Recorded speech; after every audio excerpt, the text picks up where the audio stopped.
그런즉 깨어 있으라. 너희는 그 날과 그 시를 알지 못하느니라. 아멘. 오늘 예수 그리스도의 재림과 종말이라는 주제 네 번째 시간입니다. 오늘은 마태복음 25장을 중심으로 해서 마지막, 굉장히 내용이 방대하고 내용이 굉장히 많죠.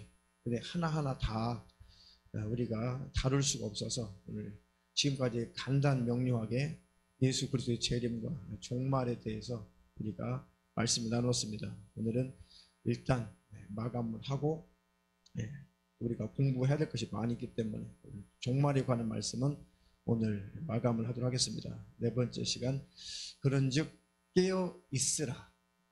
마태복음 25장은 마태복음 24장과 같이 봐야 되는 본문이에요. 주님이 말씀하시는 그 말씀이 지금 25장까지 계속 연결되고 있는 거죠. 우리가 성경을 잘 찾기 쉽도록 이렇게 장 그리고 절, 이것을 사람이 인위적으로 만들어 놓은 거예요. 원래 성경은 장이 없었어요. 절도 없었습니다.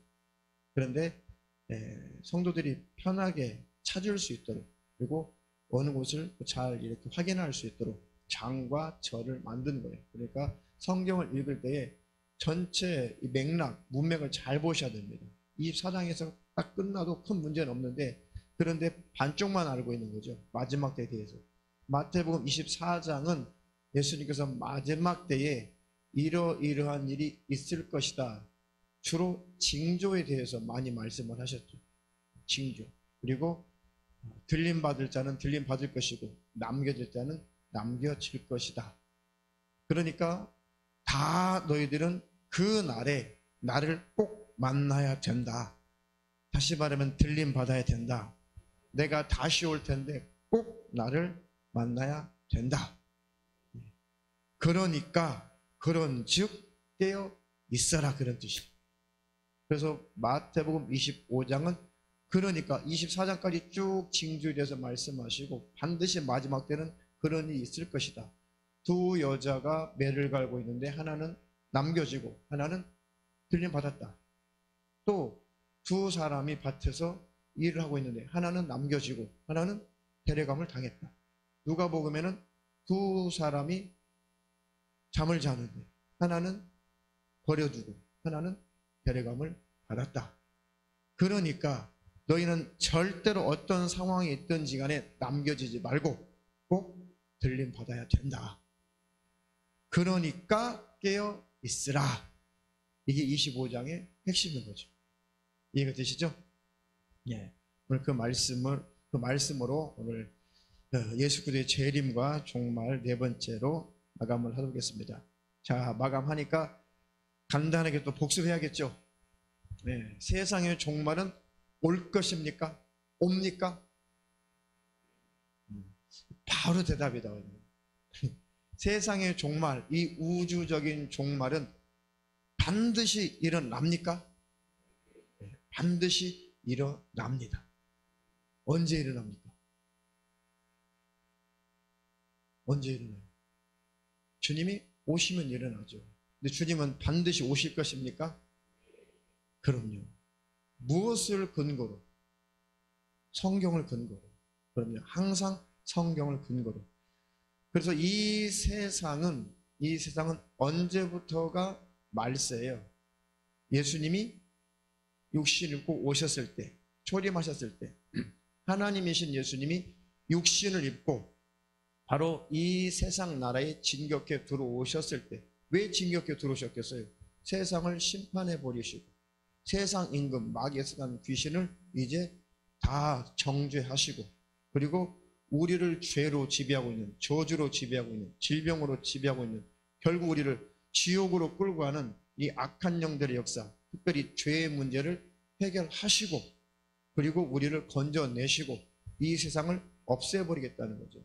그리고 우리를 그렇게 죄짓게 만들고 저주받고 병들고 우리를 지옥으로 끌고 간 악한 영들을 다 지옥에다가 던지겠다는 거예요. 형벌하시겠다는 거죠.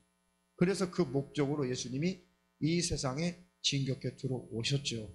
아무도 구원자가 없는데 예수님만 죄가 없기 때문에 유일한 구원자죠. 이 우주 안에는 그 누구도 우리를 구원할 수 있어요, 없어요?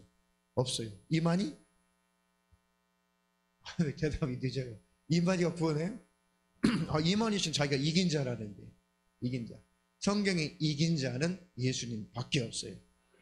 오직 죄, 사망, 마귀에서는 귀신 역사, 이 모든 것을 이기신 분은 예수님밖에 없어요. 우리는 다 진자들이에요. 이만희 진자, 안상홍 진자, 저서 죽은 자, 그리고 그 부인 장길자 실패한 자, 홍일교 문선명이 실패한 자. 많은 사람들이 훌륭하다고 하는 많은 선인들도 현인들도 그들도 다 존경받는 그들까지도 다 영적으로는 진자예요. 뭐 해졌어요? 죄의 진자들이죠. 죄를 가지고 태어나니까 시작부터 우리는 진자예요. 다 멸망으로 들어갈 자들이란 말이죠. 그래서 이긴 자이신 예수님이 오셔서 대신 우리를 위해서 다 이루시되 율법을 완전히 다 이루시고 하나님을 사랑하라는 그 율법의 요구를 다 이루시고 내 이웃을 내 몸처럼 사랑하라라고 하는 그 율법의 정신도 다 이루어내시고 십자가에서 내가 다 이루었다. 그러니 다 진자들, 실패자들, 다 죄인들 다 내게 와서 내 의를 선물로 받고 내 의를 힘입어서 천국에 들어가라. 할렐루야. 자, 그러면 주님이 오실 때 그때부터가 세상은 이제 말세다 그랬죠. 그것도 성경에 근거가 다 있어서 찾아드렸죠. 자, 그러면 정말 이 세상의 마지막 끝, 세상이 이제 불타 없어질 바로 정말 말세 그때는 언제냐고요? 주님이 재림하실 때죠. 주님은 반드시 재림하십니까? 확실하게 주님은 재림하신다. 언제 재림하시나? 언제 재림하세요? 언제 재림하세요? 요한계시록에 있는 그 사건들을 다 순서대로 다 그걸 확인하고 지금 요한계시록이 요만큼 이루어졌다. 요한계시록이 이만큼 이루어졌다. 이제 마지막 요한계시록 요 사건이 이제 막 터졌구나. 요 사건만 지나가면 주님의 재림이다. 그렇게 주님의 재림을 그렇게 확인할 수 있어요? 없어요. 이게 잘못된 종말론이었다고요. 가설, 주장이었다고. 여기에 푹 빠져 있었어요, 과거에. 이 사건, 계시록에 지금 몇 번째 나팔이 불렀다. 이번 사건이 일어나는 거 보니까 9.11 테러가 혹시 이게 6번째 대접 재앙이 아닐까? 이번 메뚜기 재앙, 지금 메뚜기 재앙 때문에 지금 벌벌 떨고 있죠, 지금. 세계 곡물가가 굉장히 앞으로 높아진다는 거예요. 이게 그럼 도대체 몇 번째 재앙일까? 자꾸 그것을 계산해서 주님이 오실 날을 자꾸 계산하려고 해요. 그러면서 속는 겁니다. 그래서 시한부 종말론자가 나타나는 것이죠. 시한부 종말론자. 그럼 귀신들이, 악한 영들이 용케 그렇게 풀어지는 것처럼 보여요. 그렇게 성경이 풀리는 것처럼 보여요. 시한부 종말론자들이 주장하는 그 주장이 굉장히 그럴싸하게 풀어지는 것처럼 성경이 그렇게 기록되어 있어요.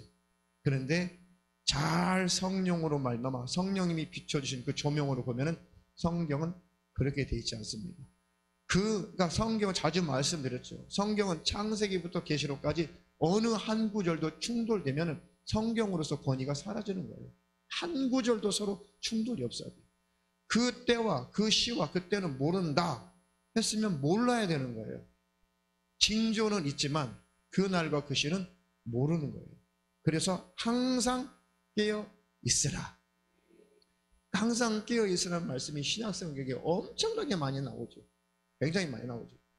그러면 주님이 그 성경 기록하실 당시, 성경을 기록하게 하실 당시에 그때 오시지도 않을 거면서 그때 당시에 성경의 감도로 쓴 사람들에게 깨어라, 근신해라, 주님이 곧 오신다, 바로 오신다, 더디지 않고 바로 오실 거다 라고 그 성경 구절을 왜 성령님이 기록하게 하셨겠어요?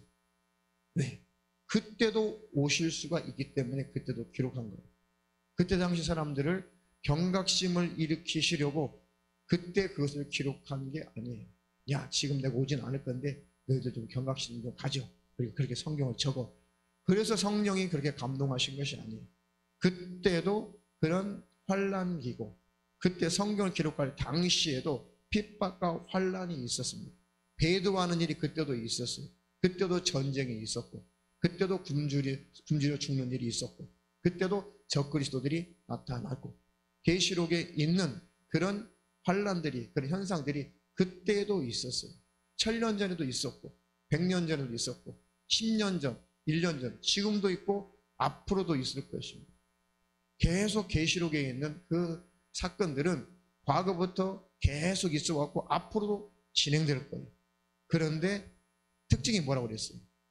계속 증가된다는 거죠. 그리고 그 환란이 계속 증폭된다는 거예요. 빈번해지고 증폭된다는 것입니다. 처처의 기근이 있으리라. 그 지진이 2000년도 100년 전 어제도 지금도 있죠. 앞으로도 지진이 있을 것인데 그 지진의 강도가 계속 커질 거란 말이죠. 지진이 빈번해질 것입니다. 화산 폭발도 빈번해지고 커질 거란 말이에요. 굶주려 죽는 일들이 또 지금도 지구촌에 있고 지금 앞으로도 있을 것이고 그것들이 또 큰 굶어 죽는 일이 또 있을 거란 말이죠. 그러니까 이것은 과거부터 지금까지 주님 오실 때까지 계속 지금 진행되고 있는 일이에요. 그러니까 지금 주님 오셔도 성경이 이루어지지 않은 것은 한 가지도 없다는 거예요. 다 이루어진 겁니다. 그래서 주님이 하나라도 더 회개하고 구원받기 원해서 그냥 오래 참고 계시는 것이다. 맞죠? 그러니까 성경은 다 충돌이 없어야 돼요. 이렇게 성경으로만 보면. 그래서 지금 우리가 깨어 있어야 되는 게 맞는 거죠. 그 주님이 마태복음 24장에 마지막 때 징조에 대해서 말씀하시고 그리고 이어서 하시는 말씀이 25장이에요. 그러니까 깨어 있어라. 2000년 전에만 깨어 있어요? 아니, 지금도 앞으로도 깨어 있어라. 언제 너희 주가 임할런지 너희는 모른다. 할렐루야. 그래서 오늘 깨어 있어야 된다. 예, 지금도 주님은 오실 수 있으니까 항상 깨어 있는 자가 돼야 된다. 그럼 깨어 있는다는 게 뭔가 굉장히 좀 난해할 수 있고 너무 좀 포괄적이죠. 어떻게 이게 깨어 있는 것이지? 그럼 안 자고 매일 철야해야 되나? 잠도 안 자고. 네. 잘못하면은 신앙생활 실패할 수가 있습니다. 때때로 우리가 금식도 하고 철야도 할 수 있고 때때로 우리가 정말 하나님 앞에 매일매일 아무것도 할 수 없이 성경 보고 기도할 때 그런 시즌이 있어요. 성령님이 그렇게 이끄실 때는 어느 짧은 순간 그렇게 할 수가 있습니다. 그런데 다른 거 다 집어치우고 매일 금식만 하고 매일 철야만 하고 매일 성경만 보고 세상 일은 더러운 거야 지저분한 거야 다 팽개치고 그렇게 살라고 성경에는 한 군데도 그렇게 돼 있지 않습니다. 오히려 반대로 야 이제 예수님이 재림할 때가 가까웠으니까 야 결혼 뭐라고 해 혼인을 금하라. 야 이런 음식 먹으면 안 돼. 저런 음식 먹으면 돼. 금욕적으로 살아야 된다 라고 음식을 폐하라 하는 자들이 나타날 것이다. 오히려 그런 자들에게 속지 말라라고 오히려 바울은 경고를 하는 거죠. 왜? 지난주에 설명이 뭐였어요? 주님이 다시 오실 때 이 세상에서는 어떻게 사람들이 살고 있는지 특별히 예수 믿는 자들이 어떤 삶을 살고 있는지에 대해서 들림받는 자들이 어떤 삶을 살고 있는지에 대해서 예수님이 예를 들어서 말씀하셨죠. 마태복음 24장 후미. 아까도 말씀드렸죠. 예수님 오실 당시에 사람들은 어떻게 살고 있대요? 밥 먹으려고 이렇게 밥을 짓고 있는 순간이었어요. 잠을 자고 있는 순간이었어요. 또 밭에서 일하는 거. 이게 뭐겠어요? 다 먹는 거. 또 밭에서 일하는 것은 그냥 경제생활이죠. 잠자는 거. 육신이 쉬는 거잖아요. 그러니까 주님이 오실 때는 평안하다, 평안하다. 안전하다, 안전하다. 야, 무슨 종말이 있어. 아예 무슨 세상이 불타. 그런 시기에 주님은 호련히 오신다는 거죠. 지구촌의 모습은 그럴 것이라는 거예요. 그런데 어느 나라에선가는 또 전쟁이 일어나고 있겠죠. 어느 나라에서는 굶어 죽는 일이 있겠죠. 어느 나라는 대한민국처럼 전혀 핍박도 없이, 물론 지금은 기독교 제재가 오고는 있지만은 아직까지는 평안하죠. 우리나라 신앙생활이. 우리 대한민국 같은 그런 나라도 있을 것이고, 그렇죠. 이 지구촌 전체에 그런 상황이 다 다를 거란 말이죠. 그러니까 지금 핍박과 환란을 맞이하고 있는 그런 나라들은 그런 나라대로 깨어서 늘 주님을 기다려야 되고, 우리나라처럼 마음껏 아직은 예배할 수 있고 기도할 수 있고 아직은 복음을 전할 수 있고 아직은 집회할 수 있고 아직은 우리가 캠프도 갈 수 있고 아직은 단기 선교도 장기 선교도 갈 수 있고 선교사도 파송할 수 있고, 이렇게 신앙생활에 나름 아직은 자유가 있는 이런 나라도 있고, 그러니 이럴 때 평안하고 안전할 때 오히려 경각심이 없이 우리 마음이 더 무뎌지는 것, 이것도 영적으로는 환란이라고 그랬죠. 이것도 큰 환란입니다. 이때도 잘 깨어 있어야만 주님 만난다는 것이죠. 할렐루야.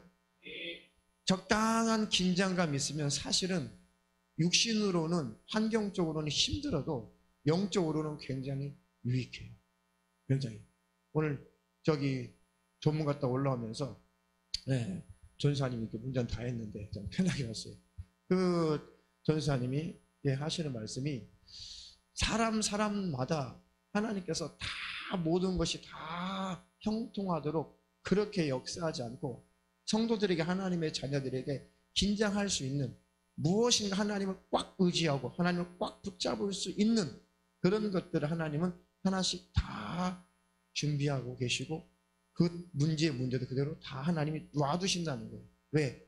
그걸 통해서 엎드리고 그걸 통해서 낮아지고 그것 때문에 높아지지 못하고 그것 때문에 교만해지지 못하고 그것 때문에 늘 기도할 수밖에 없고 그것 때문에 하나님을 붙잡을 수밖에 없도록 우리를 지키시느라고 하나님이 그런 일들을 다분히 조금씩은 남겨놓으신다는 것이죠.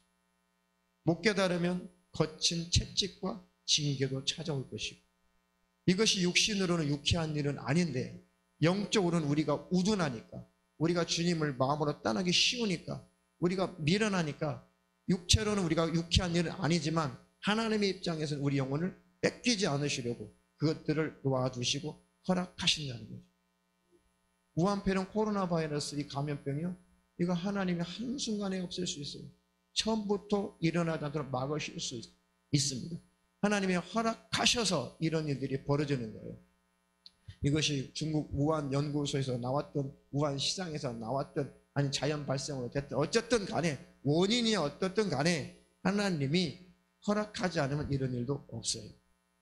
모든 세계의 역사와 한 나라의 역사, 그 집안의 문제, 개인의 문제도 하나님께서 허락하시기 때문에 진행이 되는 것입니다. 하나님의 역사, 하나님 역사를 주관하시는 분인데, 그 역사를 주관하시는 그 중심에는 바로 하나님의 자녀들, 교회를 중심으로 역사하시는 거예요. 그러니까 무슨 문제가 터지면, 교회야 일어나라, 깨어나라. 그리고 우리에게도, 하나님 자녀에게도 일어나라, 깨어나라. 하나님께서 이렇게 경종을 울리시는 겁니다. 나라가 어떻게 무너진다. 세계적인 공황이 올 수 있다. 경제적인 문제가 올 수 있다. 수많은 그런 뉴스들을 접할 때에 우리는 근신하며 깨어나면 되는 거예요. 할렐루야. 모든 역사는 성도들의 영적인 유익을 위해서 하나님이 허락하시는 것입니다. 질병까지도, 때때로는 마귀 역사까지도 하나님께서 교회를 위해서, 성도들을 위해서 다 허락하시는 거예요. 그런데 그것 때문에 돌아오면 좋은데 그것 때문에 반대로 하나님을 떠난다면 그것은 심판인 거예요. 심판이죠. 그러니 심판을 받고 내가 하나님을 떠나 심판을 받든지, 그 문제 때문에 하나님에 더 가까이 들어오든지, 그것은 우리가 선택하는 것인데, 그런 일들이 있으면 주님 앞에 더 가까이 가는 우리가 되기를 주님의 이름으로 축원합니다. 중병이 찾아오면 하나님을 무조건 붙잡아야 돼요. 하나님, 혹시 이 병으로 내가 세상을 떠난다고 할지라도 하나님, 내가 꼭 천국에 들어가게 하옵소서. 하나님, 내가 무엇인가 깨달을 일이 있으면 하나님이 이 질병을 통해서 깨닫게 해주시옵소서. 회개할 것이 있으면 회개케 하옵소서. 그리고 하나님, 내게 기회를 주신다면 내가 이 질병에서 벗어난 다음에 정말 주님이 원하신 뜻대로 순종하고 복종하며 이제 내 삶의 주인이 내가 되지 않고 내 삶의 주인이 하나님으로 확실히 인정하고 그렇게 모시고 하나님 명령에 순종하며 살겠습니다. 기회를 주십시오. 그렇게 가면 그 영혼은 복을 받는 거예요. 그러면 최소한 지옥 갈 일은 없는 것이죠. 할렐루야. 그 전에 안수기도 지금도 가끔 기도를 해드리지만 기도해서 병이 떠나가고 또 문제가 해결받고 그것을 통해서 하나님께서는 기회를 주시고 이제 하나님을 더 사랑해라. 하나님의 뜻을 더 쫓아라. 하나님께 더 순복해라. 이제 너를 부인하고 십자가 지고 더 예수님을 닮아가라. 그래서 하나님이 이적과 능력을 치유의 역사를 지금도 나타내고 계시죠. 그런데 육신을 가지고 있는 사람은 그것만 하나님의 은혜만 똑 따먹고 금방 마음이 돌아서더라는 거죠. 저도 목격해 보니까 그 중병에서 고침을 받았어도 그때뿐이고 조금 시간이 지나면 이제 평안해지면 소위 배부르고 등이 따뜻하면 생각이 이제 해이해지는 언제 그랬냐는 것이. 그럴 때는 또 하나님의 무서운 채찍과 징계가 찾아옵니다. 그때는 하나님 앞에 이제 마지막 회개할 기회인 거예요. 하나님 2번, 3번 속지 않습니다. 그때는 하나님 잘못했습니다. 또 내가 마음에서 하나님과 멀어졌습니다. 하나님의 뜻대로만 순종하며 살겠다고 그렇게 고백하고 하나님 앞에 약속도 했지만 또 어느새 내가 내 삶의 주인이 내가 되어서 내가 내 뜻대로 삶을 살았군요. 하나님, 이렇게 나는 죄인입니다. 나를 용서해 주시옵소서. 주의 보혈로 나를 씻어 주시옵소서. 마지막 그 질병으로 그 회개가 일어난다면 그래도 천국에 들어가니까 그것도 감사할 일이죠. 그런데 그런 회개가 일어나지 않고 끝까지 주님을 떠나 있다면 멸망하고 마는 것입니다.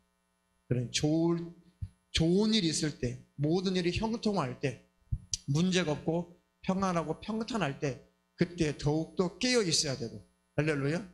그래서 유지하려면 깨어 있어야죠. 혹시 문제가 찾아오거든 하나님 이 문제를 통해서 나로 깨닫게 하시고 알게 해 주시옵소서. 그러면 하나님의 목적이 이루어지는 것이고 육신의 때는 잠깐이지만 내 영혼은 영원한 것입니다. 할렐루야. 다 하나님으로부터 복을 받기를 축원합니다. 영생의 복을 받기를 축원합니다. 자, 다음 본문 베드로 후서 3장 먼저 보겠습니다. 자, 깨어 있어라, 근신하고 깨어 있어라 라고 말씀하셨는데 도대체 깨어 있는다는 것이, 깨어 있다는 것이 뭘까? 베드로 후서 3장 9절부터 같이 읽겠습니다. 시작. 주의 약속은 어떠니 더디다고 생각하는 것 같이 더디는 것이 아니라 오직 너희를 대하여 오래 참으사 아무도 멸망치 않고 다 회개하기에 이르기를 원하시느니라. 그러나 주의 날이 도적같이 오리니 그 날에는 하늘이 큰 소리로 떠나가고 체질이 뜨거운 불에 풀어지고 땅과 그 중에 있는 모든 일이 드러나리로다. 이 모든 것이 이렇게 풀어지리니 너희가 어떠한 사람이 되어야 마땅하니 거룩한 행실과 경건함으로 하나님의 날이 임하기를 바라보고 간절히 사모하라. 그 날에 하늘이 불에 타서 풀어지고 체질이 뜨거운 불에 녹아지려니와 우리는 그의 약속대로 의에 거하는 바 새 하늘과 새 땅을 바라보도다. 그러므로 사랑하는 자들아, 너희가 이것을 바라보나니 주 앞에서 점도 없고 흠도 없이 평강 가운데서 나타나기를 힘쓰라. 아멘. 주님의 약속은 어떤 사람처럼 더디다. 왜 이렇게 더디 오실까? 왜 안 오시는 거예요? 오시기는 도대체 오시는 거 맞나? 아니, 하나님께서는 더디 오시는 것이 아니라 오직 너희를 향해서 너희를 대해서 오래 참으시고 아무도 멸망치 않고 다 회개하기에 이르기를 원하시느니라. 아직 하나님께 마음을 다 주지 않고 우리 주님께 마음을 다 주지 않고 아직 마음이 세상 가운데 있으면 돌이켜라. 돌이켜 회개하고 오직 주님을 사모하는 마음으로 중심에 모셔라. 그렇게 정결한 주님의 신부의 모습으로 빨리 회개가 일어나야 된다. 여기서 회개라고 하는 것은 그 중심을 말하는 거예요. 회개라고 하는 것은 내가 내 마음의 주인이 지금 누구로 되어 있나? 돈, 명예, 예수는 믿어.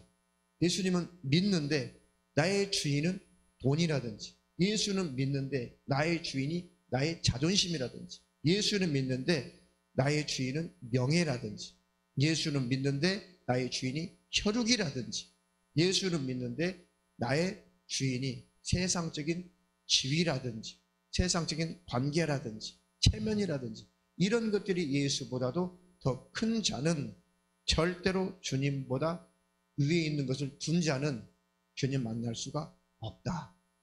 그것을 돌이키라는 거예요. 그것을 회개하라는 것입니다. 할렐루야. 근데 이런 말씀을 복음적으로 성경적으로 잘 풀어주지 않으니까 회개하라 그러면 자꾸 겉으로 내가 빼먹은 거 있나? 혹시 내가 하나님 앞에 안 드린 거 있나?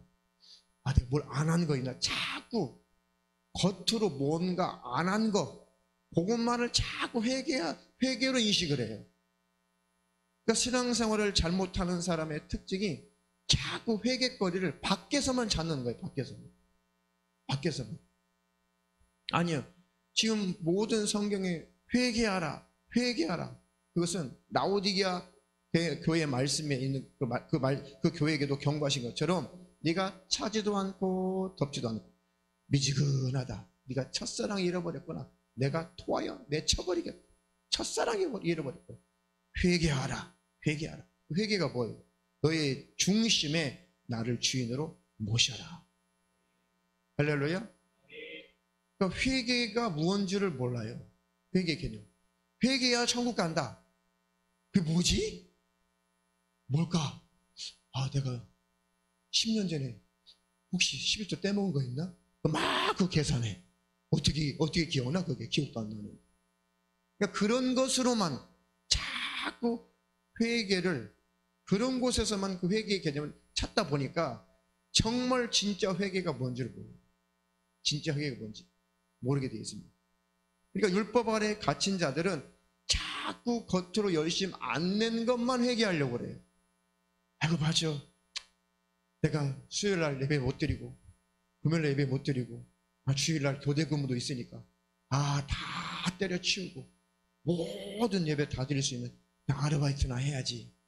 그러면 내가 신앙생활 잘하는 자로 하나님 앞에 인정받겠지. 그래, 돈 없으면 어때? 장가 못 가면 어때? 시집 못 가면 어때? 부모님 제대로 못 모시면 어때? 그래도 모든 예배 다 드리고 새벽 예배 안 빠지고 저녁 기도 안 빠지고 마음껏 나가서 전도도 할 수 있고 그렇게 살다가 보면은 내가 자격자가 돼서 내가 들림 받겠지. 천국 가겠지. 그것을 자격으로 착각을 하고 있는 거예요. 그것을 자격으로 착각을 해요. 그런 사람들에게 회개하러 외치면은 아이고 내가 어제 전도 갈 수 있었는데 내가 다 자버렸네. 아이고 하나님 잘못했습니다. 아이고 저 주님 오실 때 탈락되게 생겼네. 어제 너무 피곤해가지고 전도 못 나고 한숨 잔 걸 가지고 이제 그것이 가슴 치면서 주님 나 버림당하면 안 되는데 밤새 회개한다고 기도하죠. 그리고 제가 이제 어제 못한 것까지 제가 이제 오늘은 내일은 내가 2배로 노방전도 하겠습니다. 그러면 회개가 되는 것처럼 착각하죠.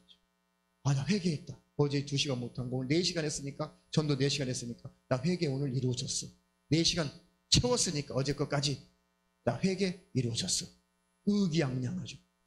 그리고 아이고 이거 전도도 안 한 것들 이러면서 속으로 아이고 너 지하철 전도 해봤어? 야 이 새끼들. 야 주님은 다시 오실 때 네가 나를 부끄러워해? 그럼 아버지 아빠 천사 앞에서 내가 너 부끄러워할 거야.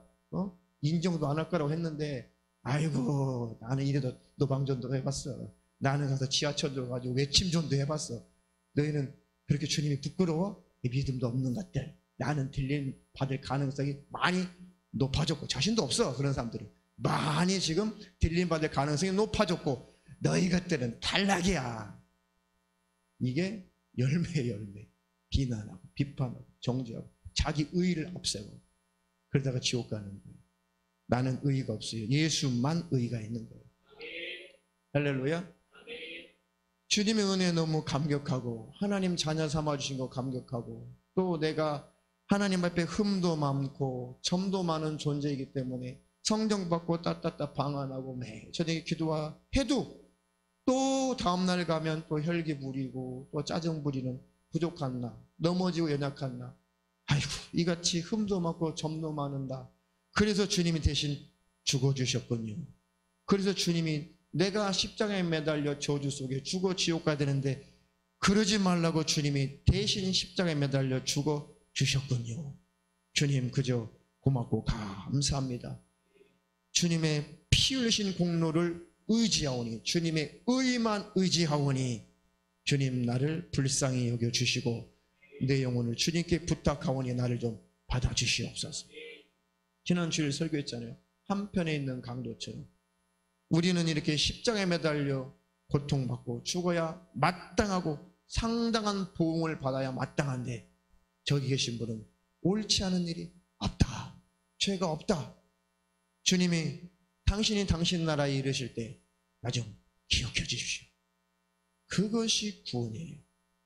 그런 자세로 사는 사람을 점도 없고 흠도 없는 자라고 말하는 겁니다. 성경에서. 이해가 되세요? 모든 언행심사까지 다 완벽하면 더 좋겠죠.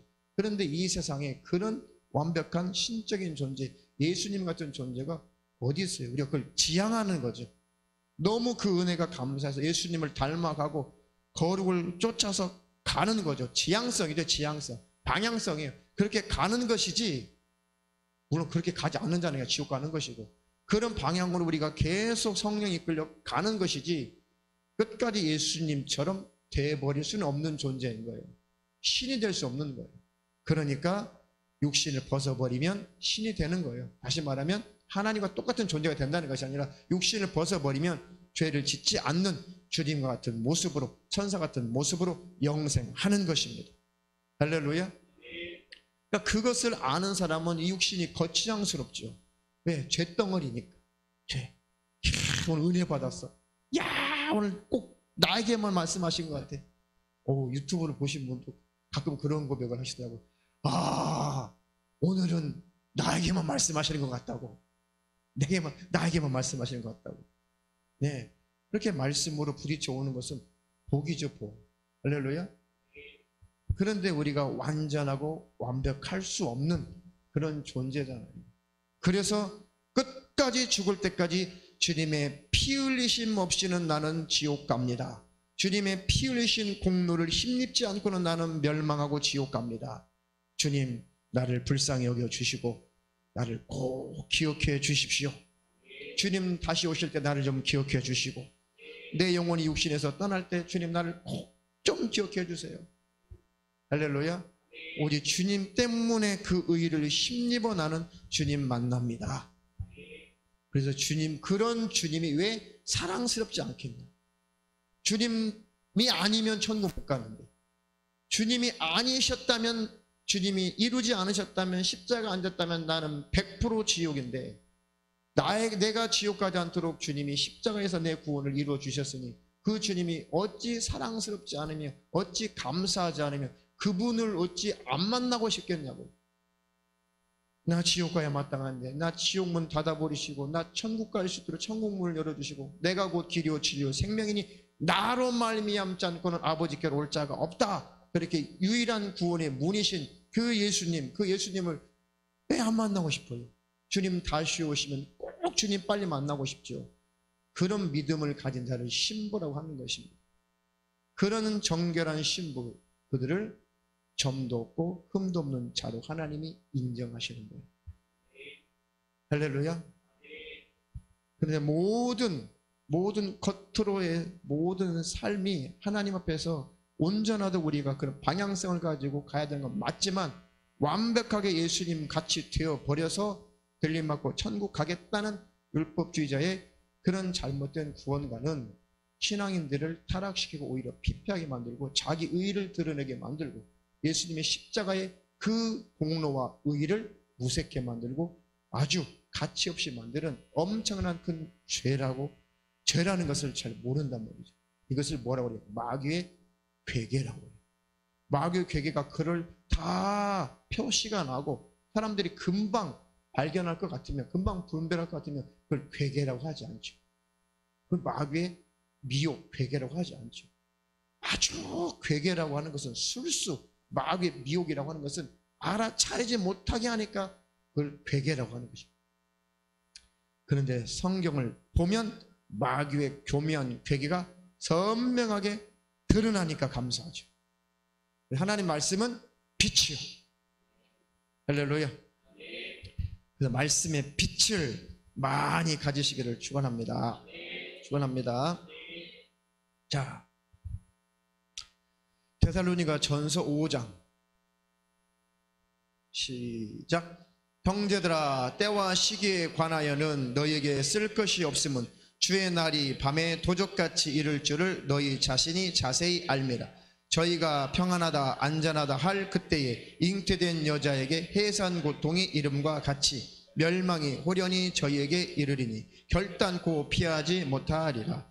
형제들아, 너희는 어둠에 있지 아니하며 그 날이 도적같이 너희에게 임하지 못하리니 너희는 다 빛의 아들이요 낮의 아들이라. 우리가 밤이나 어둠에 속하지 아니하나니 그러므로 우리는 다른 이들과 같이 자지 말고 오직 깨어 근신할지라. 아멘. 자, 주님이 오실 때 본문에 보니까 방금 읽었던 데살로니가전서 5장 1절 이하에 보니까 어떤 사람에게는 주님이 도적같이 오신다. 그런데 너희는 주님이 도적같이 올 수 없다. 이렇게 나눴죠. 때와 시기에 관하여는 너희에게 쓸 것이 없다. 왜? 주님이 언제 오실지 그 시, 때 우리는 알 수 없다. 그것은 기록할 것이 없다. 필요 없죠. 기록할 것이 없죠. 성경을 기록했던 그 당시에 주의 날이 도적같이 이를 줄을 너희 자신이 자세히 알기 때문이다. 주님이 언젠가 갑자기 오신다는 것을 너희 자신이 잘 알고 있기 때문에 더 이상 쓸 게 없다. 그 날과 그 시를 어떻게 쓰겠니? 모른다. 평안하다 안전하다 할 그때에 잉태된 여자에게 해산 고통의 이름과 같이 멸망이 호련히 저희에게 이르리니 결단코 피하지 못하리라. 자, 저희, 너희, 저희 이렇게 나눴어요. 너희들, 저희들, 너희들, 저희들. 그러니까 저희들은 안전하다, 평안하다, 괜찮다, 뭔 종말이 있어. 심지어는 신학교에서 종말이 없다고 가르쳐요. 요즘에는 또 다 그런 건 아닙니다. 종말이 없다고 가르쳐요. 예수님의 재림을 상징으로 봐요. 이 지구는 종말이 없고 천국은 인정해요. 천국은 인정하는데 천국에 들어가는 것은 인정하겠다. 그런데 종말은 인정할 수 없다. 이 세상도 영원하고 천국도 영원해서 계속해서 천국으로 들어가는 것을 인정한다. 그런데 불 다 없어진다든지 종말, 예수님이 다시 오신다든지 이걸 다 상징으로 봐요. 많은 분들이 그래요. 그렇게까지 신학교에서 가르친 분들이 더러 있습니다. 그걸 잘 가르치지도 않아요. 잘 정말 이런 걸 잘 안 가르쳐. 저도 배워본 적은 없는 것 같아요. 신학교에서 자세히 안 배워요. 이걸 딱 찍어서 주님 재림하셔, 종말이 와, 불타, 들림 받아, 재림하실 때 올라가야 돼, 아니면 남겨져, 다 지옥이야. 그렇게 딱 부러진 강의는 들어본 적이 학교에서는 없는 것 같아요. 성경은 확실한데, 성경이 진지한 거예요. 이해가 되시죠? 자, 그런 저희들은 결단코 주님이 다시 오실 때 만나지 못하고 심판을 피하지 못하리라는 저희들, 그런 자들은. 그러나 형제들아, 이제 너희는, 이제 저희는 말고 너희는, 자, 너희에 속하신 분 아멘. 네. 형제들아, 너희는 어둠에 있지 아니하매 그 날이 도적같이 너희에게 임하지 못하리니. 깨어있지 못한 저희는 예수님이 도둑처럼 오시는 것처럼 착각을 할 것이고, 깨어있지 않았습니까? 깨어있는 너희는 주님이 도둑같이 임하지 못한다. 왜요? 깨어있었으니까. 주님이 오시면 주님이 오셨군요, 올라가면 되니까. 이렇게 올 줄 몰랐네. 벌써 뭐 어떻게 해? 이러지 않는다는 거예요. 깨어있는 자는. 주님 기다렸습니다. 주님 사모했습니다. 주님이 부르시는 순간에 아멘, 주님 오셨군요 라고 바로 올라가는 거예요. 할렐루야. 그런데 깨어있지 못한 저희는 도둑처럼 예수님 오시는 것처럼 느껴지겠죠. 아니, 진짜 오셨네. 진짜 오셨네. 진짜 재림이 있네. 주님이 진짜 재림. 정말 재림. 진짜 재림이 있네. 이럴 줄 몰랐네. 어떻게 이렇게 갑자기 오셨지? 조금만 기회를 주지. 이게 도적같이 주님을 맞이하는 것. 주님은 도둑놈이 아니에요. 우리의 신랑 되신 분이시죠. 계속해서 말씀하시고 늘 예배 때 말씀하시고. 잘 보세요. 주님이 늘 예배 때 말씀하시고, 성경 읽을 때 말씀하시고, 기도할 때 말씀하시고, 찬양할 때 말씀하시고, 늘 깨어있는 자는 길 가다가도 주님을 경험하고, 버스 타다가도 주님을 경험하고, 그 주님이 이제 올라와 네 하고 가는데 뭐가 갑작스럽냐고요. 주님과 단절된 자들, 주님과 교제가 끊어진 자들이 갑작스럽게 느껴지겠죠. 좀 개념 이해가 되시죠?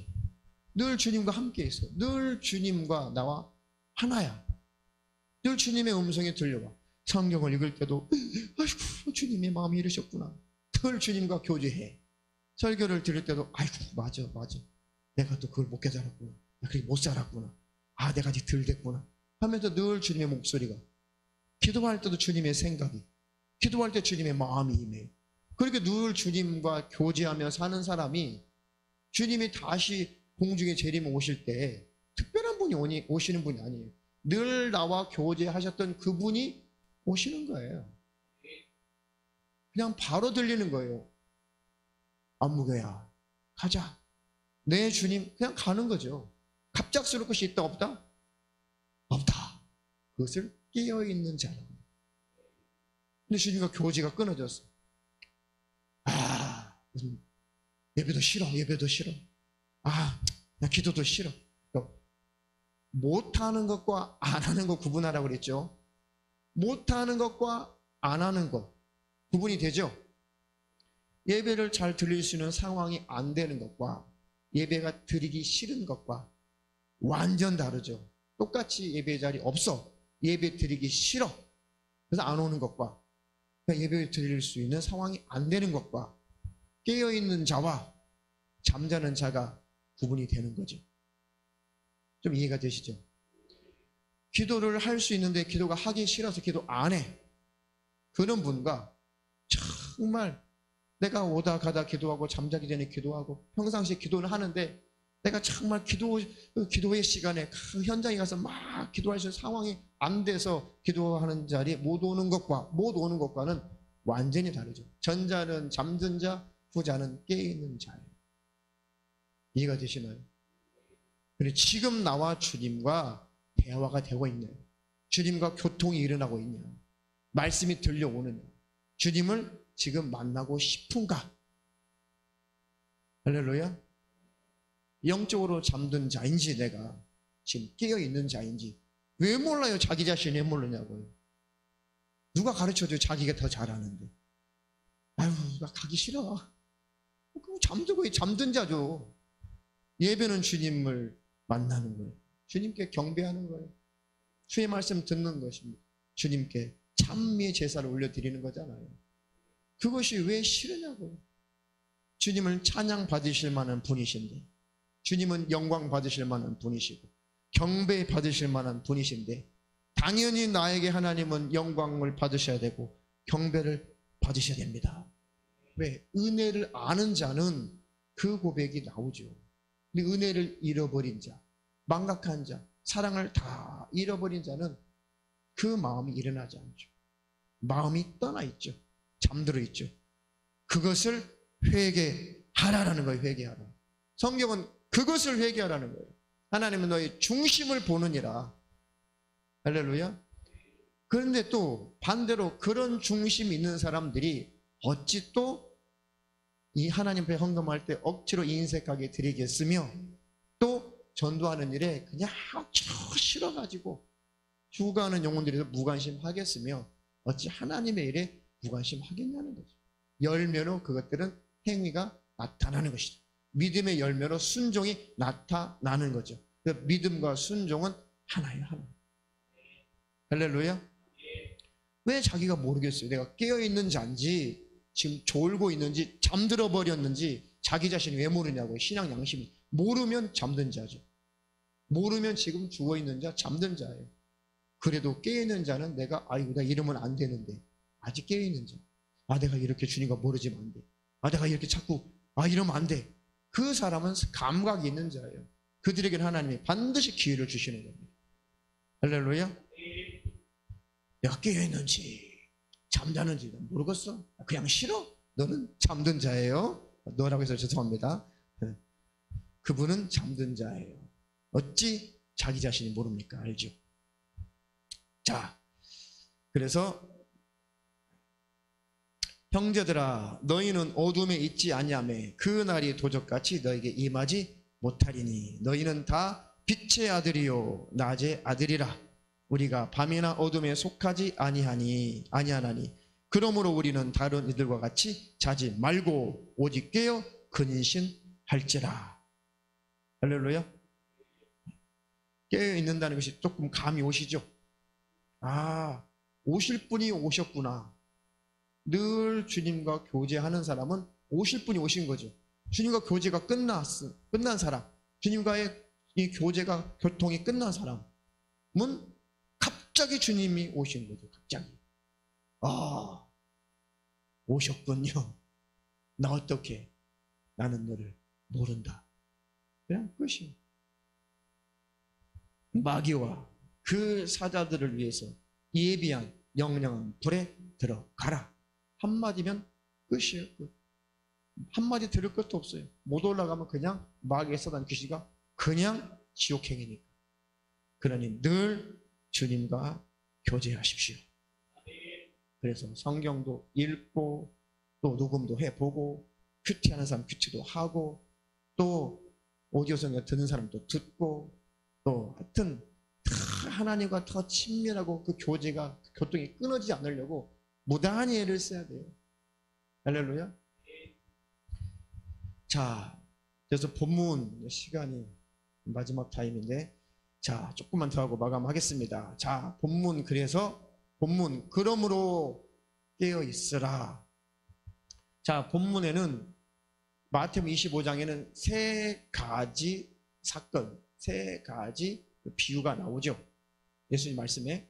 자, 첫 번째는 열 처녀 비유가 나오고 그 다음에 뭐가 나오죠? 달란트 받은 자의 비유가 나오고 마지막으로는 양과 염소의 비유가 나와요. 세 가지 25장에. 그죠? 자, 첫 번째는 열 처녀가 있었는데 이제 신랑이 혼인잔치하는 집에 신랑이 들어올 때 미리 동네 어귀에 나가서 지키고 있다가 신랑이 언제 올지는 모르지만 신랑이로다라고 신랑이 온다는 소리가 들리면 얼른 등불을 예배해서 등불을 켜서 신랑을 인도해서 혼인잔치로 그 처녀들이 가야 된다는 거죠. 그런데 다 신랑이 늦게 오니까 다 열 처녀들이 어떻게 됐어요? 열 처녀 중에 신랑이 늦게 오니까 어떻게 됐어요? 네? 다 졸며 잘세. 졸다가 잠들어 버렸다는 거예요. 몇 명이? 네, 10명이. 10명이. 10명이 다 졸다가 다 잠들었대요. 다. 성경 보세요. 그렇게 돼 있어요. 다, 처음에는 다 잠들었어요. 그런데 신랑이로다라고 소리가 나니까 열 처녀가 벌떡 깨어났단 말이죠. 그리고 이미 등불이 다 꺼져 있어요. 그래도 다행히 그 중에 5 처녀는 기름을 준비해 온 거로 기름을 부어서 심지에 불을 붙여서 불을 켰다는 것이고, 5 사람은 자다 일어났는데 불 켜려고 했더니 불이 안 붙네. 이게 왜 안 붙을까? 기름이 다 떨어지고 없다는 거죠. 야, 지금 우리 기름 다 떨어졌어. 기름 좀 빌려줘. 아니, 이 기름 얼마 준비 안 했는데 너 빌려주면 둘 다 가다 꺼져. 그럼 혼인잔치 같이 못 들을 거야. 빨리 가서 신랑이로다 소리가 들렸으니까 빨리 가가지고 동네 가서 빨리 기름을 사오면 되잖아. 아, 그래? 간 사이에 신랑은 이미 도착했고 신랑 혼인잔치에 들어갔는데 뒤늦게 도착해서 아무리 혼인잔치 문을 열어달라고 해도 열어주지 않았다. 기회가 끝났다. 그러니까 너희들은 항상 깨어있으라는 말씀이에요. 그러니까 이것은 뭐 기름은 성령이다, 기름은 사랑이다, 막 굉장히 풀이를 많이 냈어요. 너무 그렇게 단어에 집중하면 전체 의미를 몰라요. 끝에 답이 나왔잖아요. 그러니까 깨어있으라고. 언제 주님이 오실지 모르니까 졸지도 말고 자지도 말고 항상 깨어있어. 그게 포인트인데 이게 뭐 등불은 뭐고 기름은 뭐고 아니 뒤에 답을 딱 주님이 주시잖아요. 그러니까 졸다가 자다가 그 혼인잔치 주님 오실 때 들림받지 못하고 남겨지지 말고 항상 그러니까 깨어 있어라. 얼마나 깔끔해요. 성경이 쉽고. 아, 그런 거구나. 그 연구한다고 막 기름이 뭐니 싸우고 다투고 깨어 있으면 된다. 할렐루야. 물론 그게 또 뭐 성령 충만 또 포함되겠죠. 또 하나님 주님을 늘 사랑함 다 포함되겠죠. 다시 말해 그 모든 것들이 다 깨어 있는 거예요. 어느 한 가지 단어 한 가지만 의미하는 게 아니라 사랑 그것만 의미하는 것도 아니고 열심 그것만 의미하는 게 아닙니다. 이해가 되셨죠? 자, 2번째 사건은 달란트. 한 사람에게는 주인이 갈 때 한 종에게는 몇 달란트를 맡겼대요?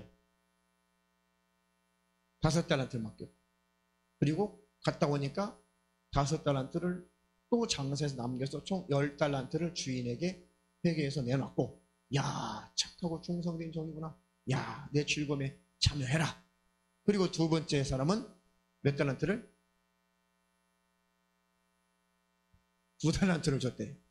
똑같이 2달란트를 더 남겨서 4달란트를 갖다 드리니까 왜? 재능대로 맡긴다고 그랬으니까. 그래, 너도 잘했다. 똑같이 잘했다. 자, 1달란트 받은 자는 어떻게 됐어요? 그것을 땅에다 묻어놓고 꼭꼭 싸매놓고 있다가 주인이 오니까 아이고 주인님 당신의 것이니 당신 것 받으십시오 라고 잘 넘어갈 줄 알았어. 소원에는 안 봤으니까. 너는 왜 이렇게 했냐? 아이고 당신은 아주 엄한 사람이기 때문에 당신은 심지 않은 데서 거두고 해치지도 않는 데서 모으고 그런 분이기 때문에 돈을 아주 좋아하시는 분이기 때문에 심지도 않고 거두면 나쁜 사람 아니에요?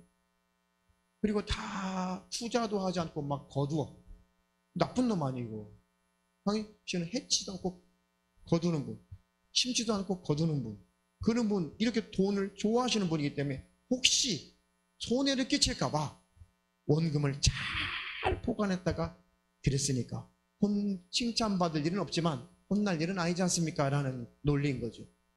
근데 이 사람에게 주인이 뭐라고 저주했어요? 악하고 게으른 바깥 어두운데 여러분 쫓아내라. 슬피 울면서 이를 갈미실 것이다. 지옥 갔다는 얘기죠. 한마디로 말하면. 천국이 슬피 울면 이를 갈미겠어요. 어떤 사람은 또 천국이 있고 지옥이 있는데 그 중간에 그래도 지옥불은 아니고 슬피 영원히 슬피 울면서 바득 땅바닥 일을 가는 또 그런 곳이 있다. 천주교예요. 연옥. 멸망하는 거 멸망. 자, 그래서 이런 말씀들을 또 율법주의적인 관점에서 풀면 또 똑같이 풀어요. 또 겉으로 나타나지 않은 것, 그것만 가지고 늘 회개하려고 해요. 회개하려고. 자, 회개를 하고 시간 다 갔으니까요. 자, 이것은 보세요. 5달란트 재능대로 맡겼어요. 또 5달란트를 남겼어요. 장사하라 말 안 했어요. 그냥 주인을 사랑해서 주인의 것을 잘 재산을 불려서 자기가 숨겨놓지도 않고 그대로 원금까지 장사해서 이익을 얻은 것까지 다 갖다 드렸단 말이죠. 왜? 주인을 사랑하는 거예요. 주인을 주인으로 인정하는 것이죠. 내 모든 소유의 주인은 당신입니다. 나는 당신의 종이니 나도 당신의 것입니다. 인정하는 거예요. 두 번째도 9달란트 받은 자도 그대로 그 주인을 사랑하고 인정한 거고 주인의 일이 잘 되기를 바라는 것이죠. 자, 마지막 이 1달란트 받은 자, 이는 주인을 주인으로 인정하지 않은 자, 주인을 사랑하지 않은 자, 주인의 일이 잘 되는 것에 아무런 관심이 없는 자.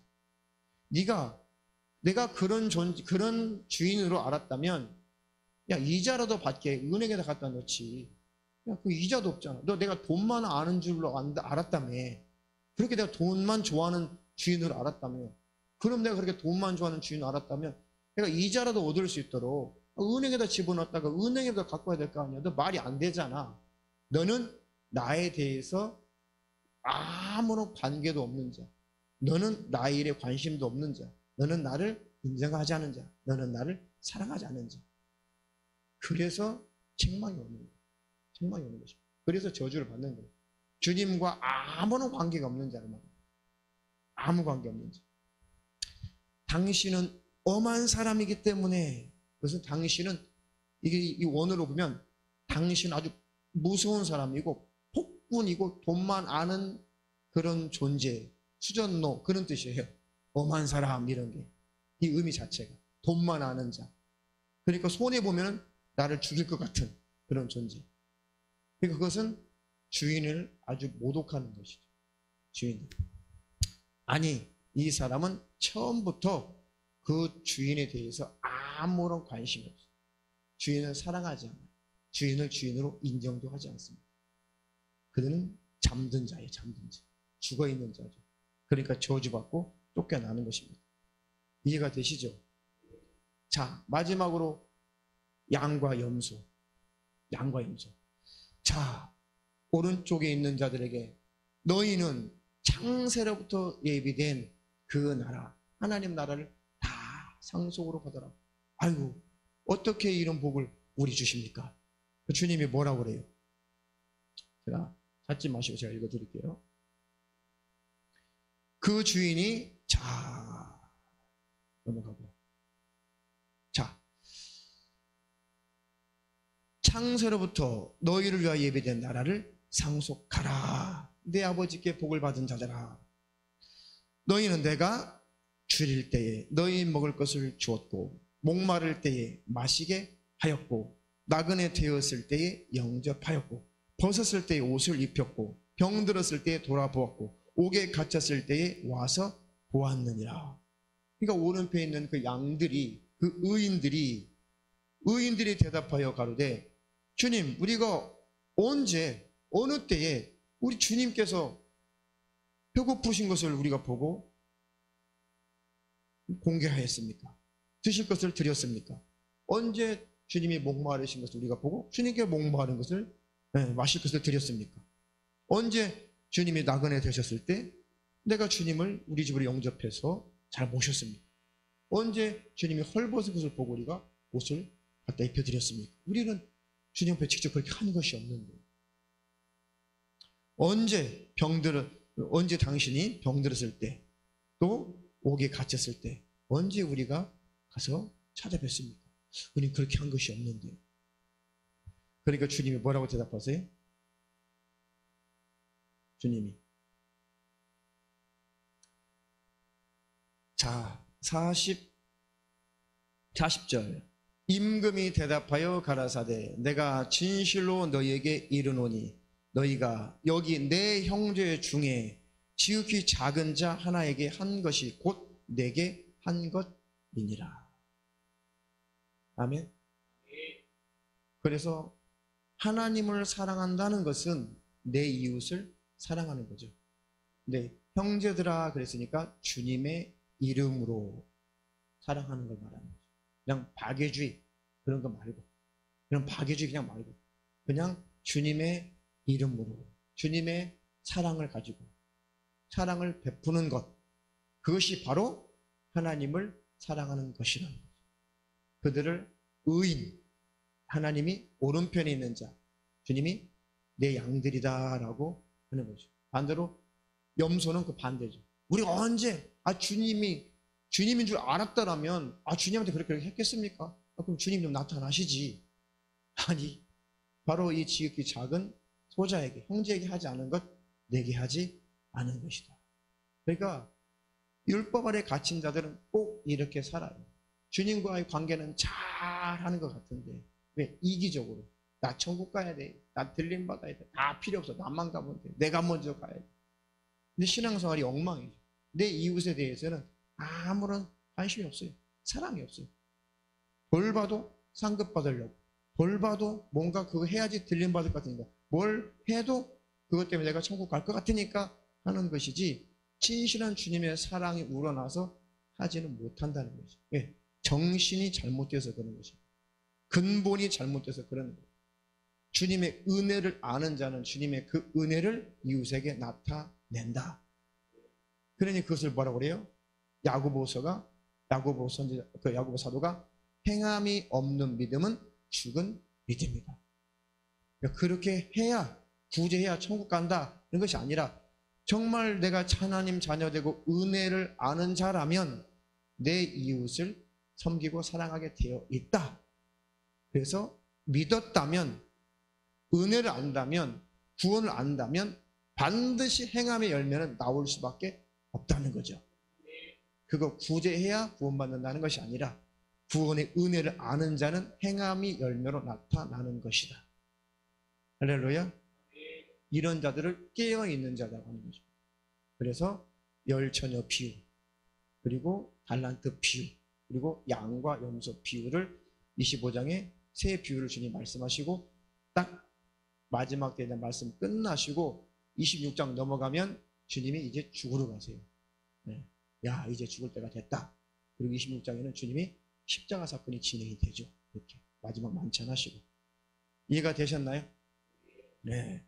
그래서 항상 포인트가 뭐야? 항상 주님과 교제하는 자, 주님을 사모하는 자, 또 내 이웃, 내가 은혜를 받은 자로, 바른 자이기 때문에 내 이웃을 주님의 이름으로 섬기고 돌보고 사랑하는 자, 하나님의 일이 잘 되기를 원해서 그 일에 관심을 갖는 자. 달란트 비유가 그거예요. 내게 무언가 하나님이 다 달란트를 주셨죠. 건강이면 건강, 뭐 명예면 명예, 돈이면 돈, 그리고 뭐면 뭐, 아니면 뭐 음악이면 음악, 뭐든지 간에, 시간이면 시간도 달란트예요. 시간 없는 사람도 있잖아요. 모든 것, 그것을 가지고 내가 하나님 나라를 위해서, 우리 주님의 일을 위해서 사랑함으로, 사모함으로 그 일에 힘쓰는 것, 그것이 주님을 사랑하는 표현인 것이죠. 뭘 해서 들림받고 뭘 안 해서 떨어졌다는, 남겼다는 그런 의미가 절대 아니라, 정말 주님을 사랑하는 자는 반드시 행함도 따른다는 것이죠. 할렐루야. 그거예요. 사랑합니다. 주님은 사랑합니다. 그런데요, 예배는 드리기 싫어요. 사랑합니다. 사랑합니다. 전도 그런 거 시키지 마세요. 사랑합니다. 사랑합니다. 아이고, 그냥 딸랑 한 번만 예배 드리고 갔으면 됐지. 뭘 또 예배를 다 오라고 그러세요. 사랑합니다. 사랑합니다. 저는 저 주일학교 저는 관심 없어요. 사랑합니다. 사랑합니다. 저는 중고등부도 관심 없어요. 사랑합니다. 사랑합니다. 저 여름 캠프 관심도 없어요. 깨어있는 자인지 잠들어 있는 자인지 왜 내가 몰라요. 자기 자신, 양심이라는 것이 있는데. 이해가 되시죠? 주님은 갑자기 오시는 것이 아니라 깨어있는 자는 늘 주님과 교제하고 있기 때문에 그 분이 오시는 거예요. 할렐루야. 내 안에 계신 그분이 나를 부르시는 것입니다. 할렐루야. 깨어있는 저와 여러분들에게를 주님의 이름으로 축원합니다. 잠들지 않게 해서 부단한 노력을 하셔야 돼요. 두렵고 떨림으로 내 구원을 이루라.